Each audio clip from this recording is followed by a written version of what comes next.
തപ്പണ്ട ഞാനിങ്ങനെ ഇട്ടിക്ക്. മോൻ്റെ കൂടി മറന്നുപോയാ? ഇന്നല്ലേ കിങ്ങിണി വരുമെന്ന് പറഞ്ഞേ. മോൻ വേഗം പോയി എണീച്ച് റെഡിയാ, ഓളെ പോയി കൂട്ടിക്കൊണ്ട.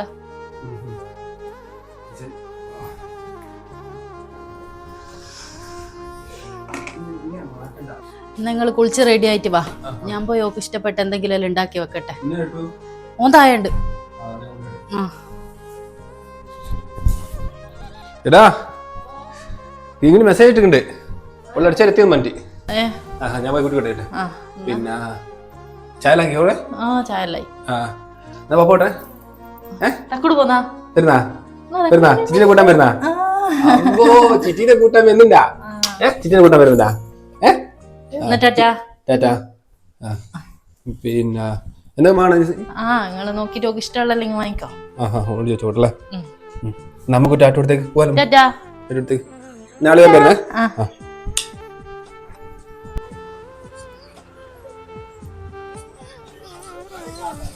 വന്നാ ഇല്ല, കൊറച്ചേരായി.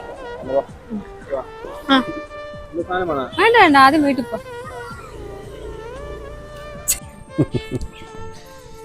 അതേ കുട്ടി വന്നേക്ക് മോളെ. അമ്മേനെ വിളിക്ക്. അമ്മയുടെ എത്തിയാ കോലോ? എന്താ എന്റെ കോലത്തിന് കുഴപ്പം? ഇതെന്നാ തടിച്ച് വീപ്പ കുറ്റി പോലെ ഉണ്ടല്ലോ. ഉള്ള ഫാസ്റ്റ് ഫുഡെല്ലാം കഴിച്ച് തടിയാ വെച്ചിന് കേട്ടാ. എനിക്ക് റൂമിൽ സ്വന്തമായിട്ട് ഉണ്ടാക്കി കഴിച്ചാ പോരെ? നോക്ക് പ്രജീഷേട്ടാ പറയുന്ന വീപ്പ കുറ്റി പോലെ ഉണ്ട്, അത്രയും തടിയുണ്ട് എനിക്ക്. ഓള് ഇവിടെ അടുക്കളയെ കുത്തിട്ടുള്ള ചെറുപാരും കഞ്ഞിയും കുടിച്ചിട്ട് പറയുന്നത് എന്താ? നീ കഴിച്ചോ? നീ കഴിക്കുന്നത് കൊണ്ട് പോയപ്പോന്നില്ല, കഴിക്കാൻ പറ്റും. ഹോസ്റ്റലിൽ താമസിക്കുന്നവര് പുറത്ത് പോയി കഴിക്കാത്ത ഹോസ്റ്റലിലെ ഫുഡ് കഴിക്കുന്നതിലും അതിന്റെ പറഞ്ഞു ഓൾക്ക് പ്രാന്താണ്. എനിക്ക് ഇഷ്ടപ്പെട്ട പുട്ടും ഗ്രീൻ പീസ് കറിയും. വാ കഴിക്കാം. നീ ആദ്യം പോയിട്ട് പോയി കുളിച്ച് ഡ്രസ്സ് മാറ്റിട്ടോ, എന്നിട്ട് കഴിക്കാം. നീ വന്ന പാടെങ്ങനെ? ഞാൻ ഇത് കഴിച്ചിട്ടേ എന്നാ ശരി, കഴിക്കേ. ഫോൺ വരുന്നു. നീ കഴിക്കേ.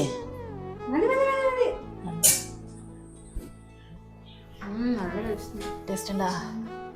എനിക്കിഷ്ടായതുകൊണ്ട് ഇന്ന് ഇതന്നെ ഉണ്ടാക്കിയ.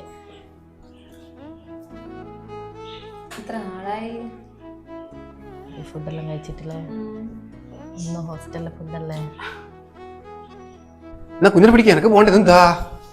തക്കടോ അമ്മ എടുത്തു പോട്ടാ. പിന്നെ പിന്നെ ഞാൻ എന്നാ പോട്ടെന്നാല്. നിങ്ങൾ ചായ കുടിക്കുന്നില്ല? ചായ വേണ്ട, ഞാൻ പോട്ടാ. നിങ്ങൾ ലഞ്ച് ബോക്സ് എല്ലാം എടുത്ത് വെച്ചിട്ടാ ബാഗില്? എന്നായിക്കോട്ടെ, ഞാൻ കൊണ്ടു. തക്കടോ ടാറ്റ പറ. ടാറ്റ ടാറ്റ. പിന്നെ കൊറേ സമയം ഞാൻ ഇന്നോട് ഒരു കാര്യം പറയണമെന്നായിരിക്കുന്നു. പിന്നെ പ്രജീഷാണുള്ളതുകൊണ്ടാ പറയാണ്ടെന്ന്. വേറൊന്നുമില്ല, ഇഞ്ച പഠനമല്ല എങ്ങനെ പോകുന്നേ. എനിക്കറിയാലോ, മര്യാദക്ക് പഠിക്കണം. ഇനി എക്സാം അല്ലേ അടുത്ത ആഴ്ച വരുന്നേ. പ്രജീഷാടന്റെ കാര്യം അറിയാലോ, നമുക്ക് വേണ്ടി അത്രയും കഷ്ടപ്പെടുന്നുണ്ട്. നമ്മളെ അച്ഛനും അമ്മയും മരിച്ചതിന് ശേഷം ഇത്രയും കാലം നമ്മളെ നല്ല രീതിക്ക് നോക്കിയത് പ്രജീഷാടനല്ലേ. എനിക്കതെല്ലാം അറിയാം, ഞാനതൊക്കെ മറക്കുമെന്ന് വിചാരിക്കുന്നില്ല. മറക്കുന്നോണ്ടല്ല, എന്നാലും ഇനിയിപ്പോ എക്സാം കഴിഞ്ഞ പാട് എന്താക്കണം, കല്യാണത്തിനെ പറ്റി ആലോചിക്കണം. എക്സാം കഴിഞ്ഞാൽ അപ്പൊ ഞാൻ ജോലി ഒന്നും ചെയ്യണ്ട? ജോലി എന്നിട്ട് ചെയ്യാലോ. അപ്പൊ ഇത്രയും ഞാൻ പഠിച്ചിട്ട് അപ്പാട് കല്യാണം കഴിച്ചോ? ജോലിക്ക് ശ്രമിച്ച ഇപ്പൊ ജോലി പെട്ടെന്ന് കിട്ടും. അത് കിട്ടും, എന്നാലും എനിക്ക് കുറച്ച് ജോലിയെല്ലാം മേടിച്ച് പ്രജീഷാറിനെ എല്ലാം കുറച്ച് സഹായിക്കെല്ലാം വേണം. എന്നിട്ട് വേണം. ആരെയും കണ്ടുവച്ചിനാ? നിങ്ങളോട് പറയാണ്ട, അങ്ങനെ ഞാൻ ചെയ്യുമെന്ന് വിചാരിക്കുന്നുണ്ടാ? അല്ല, കല്യാണത്തിന്റെ കാര്യം പറയാൻ എന്തെങ്കിലും പിന്മാറുന്നേ? ഇപ്പൊ കല്യാണത്തിനെ പറ്റി ഞാൻ ആലോചിച്ചിട്ടേ ഇല്ല. അതുകൊണ്ട് സംസാരം കേട്ടായിരിക്കും ഞാൻ ആരെയോ കണ്ടുവച്ചിന്. അത് ചേച്ചിയോട് പറഞ്ഞില്ലേലും ഞാൻ പ്രജീഷാറിനോട് പറയും. ഞാൻ ആരെയും കണ്ടുവച്ചിട്ടുണ്ടെങ്കിൽ ആദ്യം പറയുക പ്രജീഷാറിനോടായിരിക്കും. ആയിക്കോട്ടെ, എന്നാ പിന്നെ ഇനി തക്കൂടോ നീ നോക്കി ഇവിടെ ഇരിക്കും. ഞാൻ പോയി ചോറിന്റെ പണി നോക്കട്ടെ. എന്നാ കറി വെക്കണ്ടേ? എന്തെന്നാ മീനെന്നാ വേണ്ടേ? മീൻ അയല മേടിച്ചു. അയലെല്ലാം കൂട്ടിട്ട് പ്രജീഷാറിനെ വിളിച്ചു പറയട്ടെ. എന്നാ അയല വാങ്ങ. ഓക്കെ